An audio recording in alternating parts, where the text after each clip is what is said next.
안녕하세요. 딜리의 공책 딜리입니다. 지난 시간에 이어서 파올로 조르다노의 책 전염의 시대를 생각한다를 이어가 보겠습니다. 지난 시간 나누었던 내용에서 파올로 조르다노는 전염의 시대에 우리는 하나의 공동체라는 것을 강조했습니다.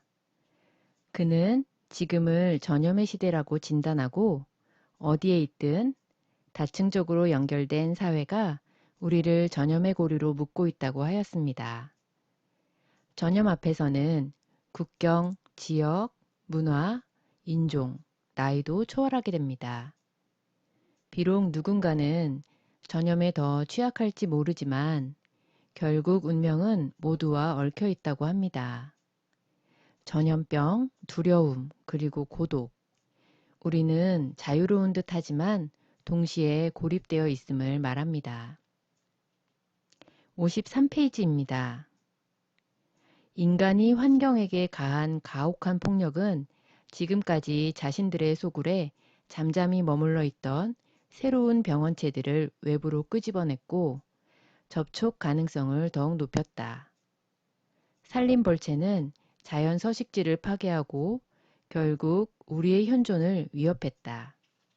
거침없는 도시화도 마찬가지다. 많은 동물종의 급격한 멸종은 그들 몸에 서식하던 세균들을 다른 곳으로 옮겨가게 만들었다. 여러 가지 개발 정책과 자연의 훼손으로 인해 다양한 생물이 공존하는 생태계가 위협받고 있습니다. 아마존 열대우림과 호주 등에서 일어난 대형 산불은 우리도 모르는 동물들의 멸종을 초래했다고 합니다. 바이러스도 환경 파괴로 생겨난 수많은 피난민 중 하나라고 표현합니다. 당장 나와 상관없는 이야기 같지만 그렇지 않습니다. 그 동물들을 터전 삼아 지내던 미생물들은 새로운 터전이 필요하게 되었고 인간이 그 번식지가 될 수도 있다는 이야기입니다. 인간은 수도 많고 움직이면서 수많은 관계를 맺는 미생물 입장에서 보면 최적의 숙주일 가능성이 높다고 합니다. 56페이지에도 같은 맥락의 이야기가 나옵니다. 현재 벌어지는 일은 과거에 이미 발생했고 앞으로도 일어날 것이라고 강조했다. 갑작스러운 예언이 아니다. 어림짐작도 아니다. 지금은 더 냉정하게 코로나19와 같은 사태는 앞으로 자주 일어날 것이라고 덧붙이고 싶다. 감염은 징후이기 때문이다. 전염은 생태학 속에 있다. 59페이지입니다. 지금 우리가 맞닥뜨린 새로운 전염병은 어쩌면 지금 꼭 필요한 생각으로의 초대일지 모른다. 유예된 활동, 격리된 시간들은 그 초대에 응할 기회이다. 무엇을 생각하느냐고? 우리는 단지 인간 공동체의 일부가 아니라는 것. 섬세하고 숭고한 생태계에서 우리야말로 가장 침략적인 종이라는 것. 과거 무분별한 개발과 환경오염을 일으켰던 여러 가지 활동들이 우리의 위기를 만들어 왔습니다. 지금의 이 사태가 연관이 없지 않다면 방역 외에도 앞으로 우리는 더 많은 노력을 해야 함을 시사합니다. 우리에서 시작되어 결국 우리에게 심각한 위협으로 돌아오기 때문입니다. 68페이지입니다. 가짜뉴스는 전염병처럼 유포된다. 확산 유형도 전염병과 똑같다. 잘못된 정보 앞에서 우리는 감염 가능자이거나 감염자, 회복자 이 셋 중 하나이다. 우리를 놀라게 하고 자극하고 분노케 하는 가짜 뉴스가 많아질수록 우리는 전염병에 더 취약해진다. 막연한 생각일지라도 한번 형성된 추측은 일종의 생태계를 형성한다. 각종 SNS와 미디어를 통한 소통이 활발한 세상입니다. 편리하고 좋은 점도 많지만 정보와 말이 많은 곳에는 허점이 생길 수 있습니다. 중요한 사건이 터질 때 더욱 그러한 것을 느낍니다. 지금이 그런 혼돈과 어려움의 시기이겠지요? 이럴 때일수록 진짜와 가짜를 분별하는 지혜가 필요한 때라 생각합니다. 76페이지입니다. 우리는 감염자와 완치자, 사망자의 수를 세고 입원자의 수와 학교 결석 일수를 센다. 주식시장에서 날아간 수십억과 마스크 판매수, 진단시약의 결과가 나오는 시간을 센다. 감염원으로부터의 거리, 예약 취소된 호텔 방 수를 세고 우리의 유대관계와 단념한 것들을 센다. 그리고 날수를 세고 또 센다. 특히 이 비상사태가 시작되고 서로 떨어져 지낸 날수를 센다. 날수를 세면서 슬기로운 마음을 얻자. 그리고 이 모든 고통이 헛되이 흘러가게 놔두지 말자. 파울로 조르다노는 단지 날수를 세는 것에서 그치면 안 된다고 말하고 있습니다. 지금 우리가 세고 있는 날에 가치를 부여해야 한다고. 정상적인 일상에서는 가질 수 없었던 생각의 시간으로 활용해야 함을 강조합니다. 지금 우리에게 고통으로만 여겨지는 이 날들이 가치 있는 날들이 될 수 있다는 말입니다. 에필로그에서 읽어드리겠습니다. 지금 우리는 한창 전 세계적인 유행병을 치르고 있다. 대유행은 X선으로 우리 문명을 비추고 하나둘 진실을 드러낸다. 바로 마음 깊이 새기지 않는다면 전염의 시대가 끝남과 동시에 사라져버릴 진실들이다.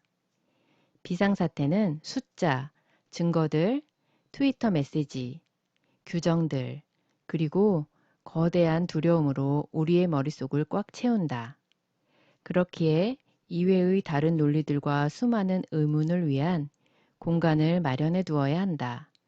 우리는 정말로 전과 똑같은 세상을 반복하고 싶은가? 우리는 고통을 겪으면서 삶의 진실과 대면하곤 합니다. 인생의 우선순위를 직시하며 현재를 다시 돌보게 됩니다. 그러나 회복이 되고 난 이후 고통이 사라지면 그 깨달음도 증발한다는 그런 이야기입니다. 인류의 역사와 흐름이 그랬고 개인의 삶을 보아도 그런 경우가 많음을 인정하게 됩니다. 파울로 조르다노의 말처럼 전염의 시대가 끝남과 동시에 우리가 겪고 배운 진실들이 흐려지게 될까요? 파울로 조르다노는 잊지 않겠다고 다짐한 것들의 리스트를 작성하고 있다고 합니다. 그의 리스트에 적힌 주요 문장들을 읽어보겠습니다. 나는 규칙을 준수하는 시민의 모습을 잊고 싶지 않다. 나는 처음 몇 주 동안 정부가 시행한 소심한 조치 앞에 내던진 너희 미쳤구나 라는 질책을 잊고 싶지 않다. 나는 내가 비행기표를 취소하지 않았다는 사실을 끝까지 잊지 않을 것이다. 나는 이기적인 데다 무지했다. 불안정한, 모순된, 선정적인, 감상적이고 조잡한 정보를 잊지 않을 것이다. 불확실한 정보는 전염병의 초기 확산을 부추겼다. 나는 정치 논쟁이 갑작스럽게 중단된 순간을 잊지 않을 것이다. 나는 유럽이 늦었다는 것을, 너무 늦었다는 것을 잊지 않을 것이다. 나는 대유행의 시작이 비밀 군사 실험에 있지 않고 환경 및 자연과 위태로운 관계, 산림 파괴, 우리의 부주의한 소비에 있다는 것을 잊고 싶지 않다. 대유행은 우리가 대부분 기술적으로 준비되지 않았고 과학적으로 무지하다는 사실을 드러냈다. 나는 가족 앞에서 용감하지도 의연하지도 지혜롭지도 못했다는 것을 잊고 싶지 않다. 정말 솔직한 글이라는 생각이 듭니다. 현실을 직시한 그의 예리한 문장이어서 더 놀라웠습니다. 94페이지 파울로 조르다노의 마지막 말이 있습니다. 우리에게 가능성이 가장 큰 시나리오는 한정된 정상 상태와 경계 경보가 번갈아 찾아오는 것이다. 하지만 어느 시점에서 끝날 것이다. 나의 행동을 어떻게 바꿔야 하는지 정확히 모르겠다. 하지만 분명한 것은 생각하는 용기를 내지 않는다면 아무것도 할 수 없다는 것이다. 이 글은 파울로 조르다노가 3월에 쓴 글입니다. 그의 글처럼 코로나19가 종식되지 않은 상태에서 우리는 좋아지는 곡선과 나빠지는 곡선이 번갈아 찾아오는 걸 경험하고 있습니다. 지치는 순간들이 있지만 시간이 지나 백신이 나오고 코로나19도 어느 시점에는 종식될 것입니다. 지금 우리에게 필요한 것은 자제와 인내 그리고 신중함이라 생각합니다. 이 책에서 전하는 메시지를 두 가지로 요약해 보았습니다. 전염의 시대에서 우리는 하나의 공동체이다. 그리고 지금 이 위기가 지나가더라도 진실을 기억하고 노력해야 한다라는 것입니다.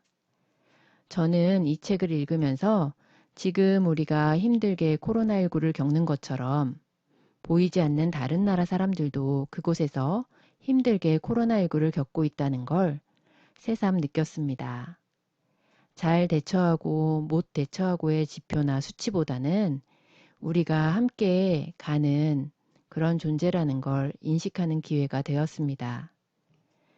파울로 조르다노의 책 전염의 시대를 생각한다. 어떠셨나요? 물리학자이자 세계적 베스트셀러 작가인 그는 코로나19로 가장 심각한 타격을 입은 이탈리아 한가운데에서 소설가의 사유와 과학자의 엄정함을 잃지 않고 새로운 전염병이 불러온 현상을 예리하게 파고들었다는 평가를 받고 있습니다. 오늘 딜리의 공책은 여기까지입니다. 구독과 좋아요 감사드립니다. 당신의 공간을 충만히 채우는 하루가 되실 거예요. 감사합니다.